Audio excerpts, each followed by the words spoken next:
एक गांव में रतनलाल नाम का किसान अपनी पत्नी उषा के साथ रहता था। उषा को गहने पहनने का बहुत शौक था। वो अक्सर नए नए गहने खरीदती और पहनती। एक दिन रतनलाल अपने खेतों में काम करके घर लौट रहा होता है। उसे कहीं से पायल के खनकने की आवाज आती है। आवाज सुनकर रतनलाल डर जाता है और सोचता है, अरे, ये आवाज कैसी है? सुना है जंगलों में चुड़ैलें घूमती रहती हैं। कहीं ये चुड़ैल तो नहीं? भाग ले रतनलाल बेटा, नहीं तो बिना टिकट यमलोक पहुंच जाएगा। फिर रतनलाल वहां से भागकर घर पहुंचता है। घर पर उषा गुस्से में बैठी होती है। रतनलाल उसे गुस्से में देख पूछता है, अरे उषा, क्या हुआ? आज पान खाया है क्या? कुछ मुंह फूला फूला सा लग रहा है। चलो हटो यहाँ से, प्यार व्यार तो करते नहीं। आ जाते हैं उलू लुलू करने। चलो नाराज मत हो और बोलो क्या बात है। मैं तुम्हारी हर बात तो मानता हूँ। बोलो मुझसे क्या चाहिए? बहुत प्यार करते हो, झूठे कहीं के। कब से बोला है कि एक सोने की पायल ला दो, आज तक तो लाए नहीं। पता है गांव की सब औरतों के पास है और वो सब मेरा मजाक बनाती। तो ये बात है। लो, कल ही अपनी रानी के लिए मैं लेके आता हूँ सोने की पायल। फिर अगले दिन रतनलाल गांव के सुनार से सोने की पायल लेकर आ जाता है और उषा को पहनने के लिए दे देता है। उषा पायल पहनकर खुश हो जाती है। अगले दिन सुबह रतनलाल उषा को साथ खेतों में चलने के लिए बोलता है। अरे उषा, आज खेतों में काम कुछ ज्यादा ही है। एक काम करो, तुम भी साथ में ही चले चलो। फिर उषा और रतनलाल खेतों में काम करने चले जाते हैं और रात होने पर वापस घर की ओर आ रहे होते हैं। तभी रतनलाल को पायल के बजने की आवाज सुनाई देती है। रतनलाल डर जाता है और उषा से बोलता है, अरे उषा, तुमने पायल की आवाज सुनी?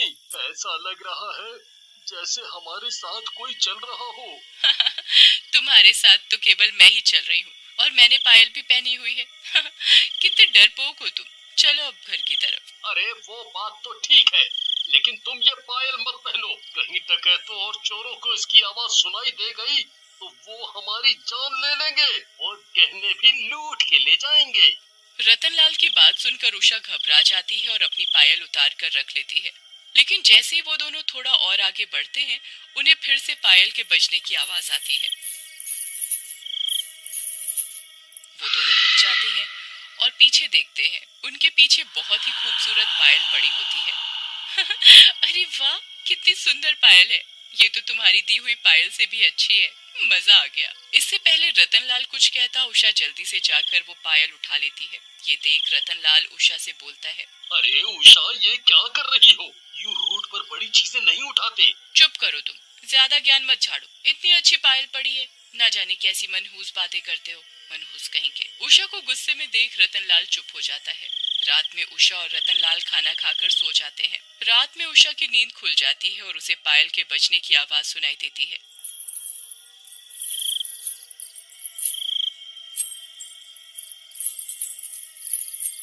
अरे, ये आवाज तो रसोई से आ रही है। कहीं कोई चोर तो नहीं घुस गया रसोई में जाकर।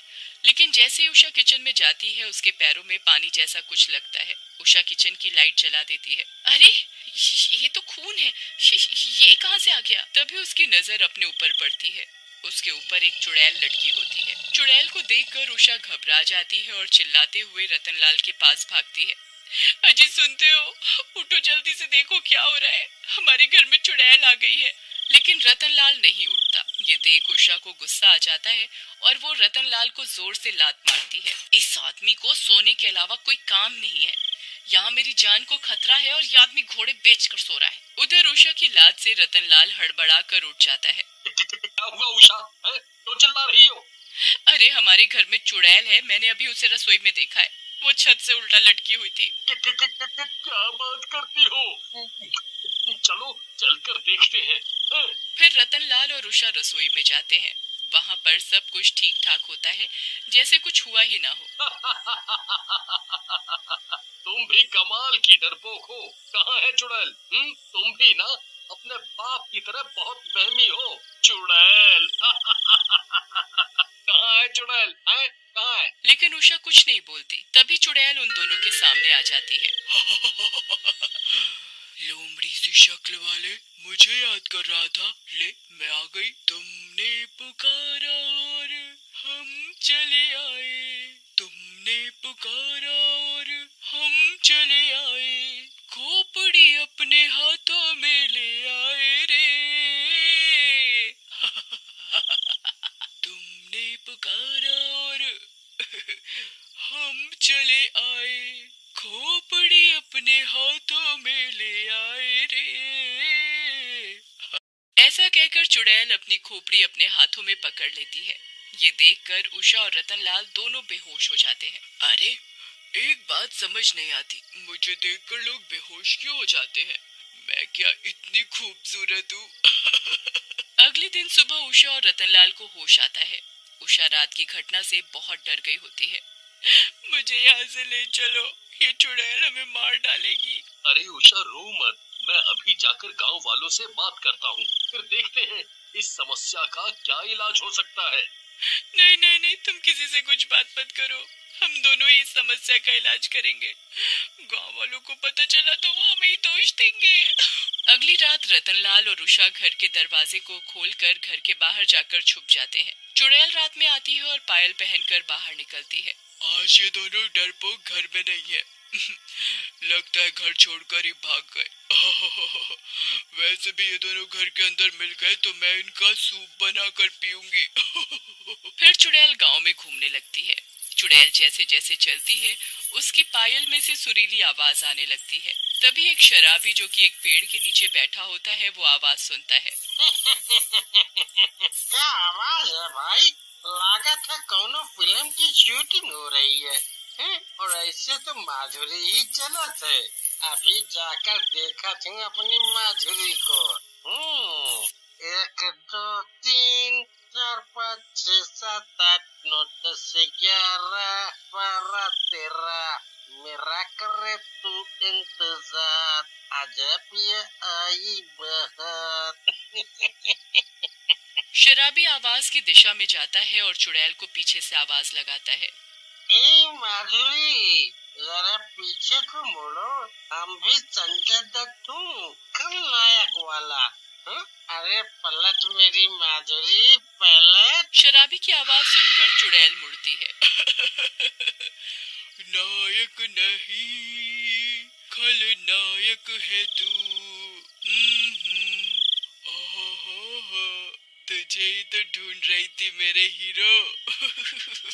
ऐसा कहकर चुड़ैल शराबी के पास जाती है और उसे मार डालती है। ये सब उषा और रतनलाल एक झाड़ी के पीछे छुपकर देख रहे होते हैं। उषा रतनलाल से बोलती है, अरे जी, ये तो नरभक्षी चुड़ैल है, ये हम सबको मार डालेगी, हम क्या करेंगे?